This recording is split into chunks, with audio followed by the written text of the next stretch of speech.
এই নির্বাচনে দুইটা পক্ষ ভাগ হয়ে গিয়েছে। একটা হচ্ছে গোলামের জোট, একটা হচ্ছে আজাদির জোট।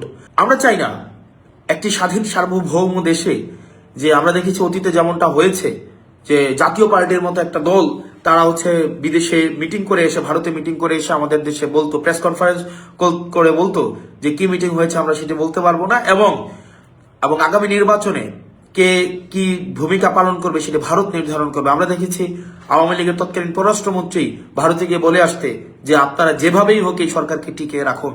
আমরা চাই বাংলাদেশের সরকার নির্ধারণ করবে বাংলাদেশের জনগণ।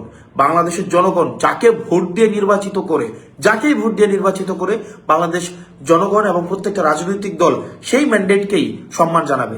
কিন্তু সেটি যদি জনগণ নির্ধারণ না করে, সেটি যদি ভারত বা পার্শ্ববর্তী দেশ নির্ধারণ করে দেয়, আমাদের প্রশ্নের এবং আমাদের আঙুল উঁচা করার জায়গাটা হচ্ছে সেইখানটাই।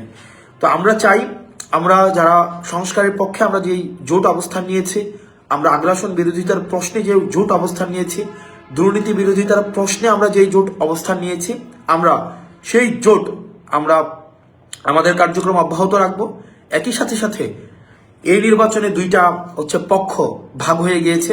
একটা হচ্ছে গোলামের জোট, একটা হচ্ছে আজাদির জোট।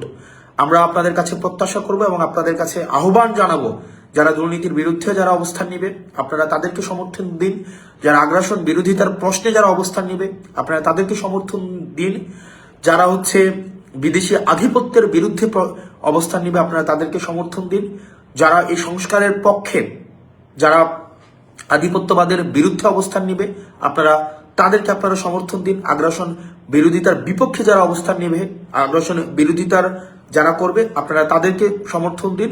এবং দিন শেষে আমাদের বহুল কাঙ্ক্ষিত জুলাইয়ের পরবর্তীতে আমাদের যেই বহুল কাঙ্ক্ষিত আমাদের যে সংস্কার, আমরা সংস্কারের পথে হাঁটছি, সেটিকে যারা বাস্তবায়নের প্রতিশ্রুতি দিবে আপনারা তাদের পক্ষে নেন।